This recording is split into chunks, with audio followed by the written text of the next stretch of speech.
जय सीताराम जय साईराम। भारत रे प्राचीन भारत रे ठू आरंभ करी गोटे नीतिर मान्यता रही जहाँ इंग्लीश रे एथिक्स बोली कह जाए, कौटा उचित कौटा अनुचित। तेणु ये जो नीति नीति सृष्टि कराई माने चिंता कराई यार कारण है भूल काम कले तुम तार फलटा को पाइब। माने भारतर चिंताधारा बा दर्शन है जे करिथिबा कार्यर प्रतिफलन अच्छे तमे तापाई दायी रह एवं तार भल हेले भल फल भोग कर खराब हेले खराब फल भोग कर। तेणु कौटा ठीक कौटा भूल कौटा उचित कौटा अनुचित नीति रे ताहा स्पष्ट व्याख्या करा जायछि। मनुक ठारू आरंभ करी आपण देखंतु गीतार 10म अध्याय विभूति योग रे भगवान कहउचंदी कविनाम उषना कवि।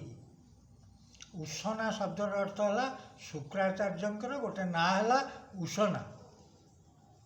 भगवान कहते जे जेते कवि अच्छा तन्मध्य मु शुक्राचार्य कहीं शुक्राचार्य 2000 श्लोक सम्बलित नीतिशास्त्र रचना कर। तेणु भगवान तांकु श्रेष्ठ कविर मान्यता दे। तेणु यही जो नीति माने कौन करवा उचित औचित्य एथिक्स आपण देखंतु बृहस्पति नीति अच्छी से लिखिं जे मनुष्य कौन करवा उचित ना कर्मफल भोग निश्चय। भारतीय धर्म दर्शन रे कर्मफल भोग निश्चय। तेणु महाभारत आपड़ देखिए केते विचार आलोचना होची से भीम कौच यह कर अर्जुन कहते यह कर युधिष्ठिर कौच ना शुण।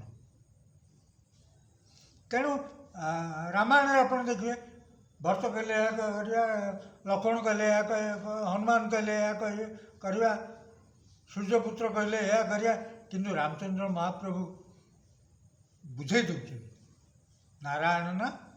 तेणु नीति शास्त्र आपण को शुक्राचार्य आरंभ करी बृहस्पति आरंभ करी आपणकर आपण जानते जे विदुर जमंकर अवतार मांडव्य ऋषिंकर अभिशाप रे से शूद्र जोनि रे जात हेबे बोली मांडव्य ऋषि महाभारत रे लेखा अच्छी से जम को अभिशाप देते। तेणु विदुर होउछन्ति धर्म बा जम बा धर्म से भाई युधिष्ठिर मध्य धर्म का पुत्र। तेणु सदाबले से धर्म कथा ठीक कथा कह। चाणक्य महान चाणक्य सीए तांकर नीति लिखिछन। भर्तृहरि तांकर नीति लिखिछन एवं महात्मा विदुर महाभारत रे अंधराजा युधिष्ठिर परामर्श छल नीति कथा कह। तन्मध्यरु विदुरंकर गोटे नीति है जे यौवन धन संपत्ति प्रभुत्व अविवेकिता एक मप्यनर्थाय किमु यत्र चतुष्टय। यौवन धन संपत्ति प्रभुत्व अविवेकिता एक मप्यनर्थाय किमु यत्र चतुष्टय।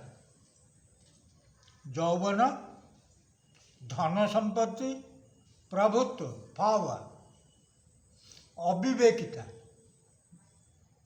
महात्मा विदुर चार्टा जिनस कह एक मपी अनर्थाय। महात्मा विदुर कहते जे गोटे लोक पाखे यही चार्टा जिनस भितर जदि गोटे जिनस अच्छी ताल अनर्थ सृष्टि यथेष्ट। यौवन धन संपत्ति पावर अविवेकिता ଏଇ ଭିତରୁ ଯଦି ଗୋଟେ ଲୋକ ପାଖରେ ଗୋଟିଏ ଜିନିଷ ବି ଅଛି ତାହେଲେ ଅନର୍ଥ ପାଇଁ ଯଥେଷ୍ଟ। କିମୁ ୟତ୍ର ଚତୁଷ୍ଟୟ, ଯେଉଁଠି ଚାରିଟା ଯାକ ମିଶିକି ଅଛି ତା କଥା ଆଉ କ'ଣ କହିବା।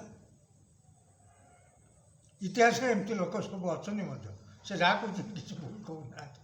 କାରଣ ପୂର୍ବ ରୋମରେ ନିରୋ ବୋଲି ଜଣେ ଶାସକ ଥିଲେ। ତାଙ୍କ ମା' ଯିଏ, ସିଏ ଜଣେ ରାଜାଙ୍କର ଝିଅ, ଜଣେ ରାଜାଙ୍କର ରାଣୀ ଏବଂ ଜଣେ ରାଜପୁତ୍ରର ଜନନୀ, ରାଜାଙ୍କର ଜନନୀ। ନିରୋ ସେମିତି ଜଣେ ରାଜା ଥିଲେ।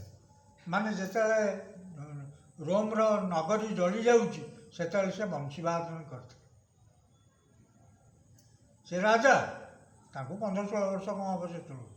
ଯେତେବେଳେ ରୋମ ନଗରୀ ଜଳି ଯାଉଛି ସେ ବସିକି ବଂଶୀବାଦନ କରୁଥିଲେ। ତେଣୁ ତାଙ୍କ ପାଖରେ ଚାରିଟା ଯାକ ମିଶିକି ଥିଲା। ରାଜା ସିଏ, ରୋମ ନଗରୀ ଜଳି ଯାଉଛି, ଇଏ ବସିକି ବଂଶୀବାଦନ କରୁଛି।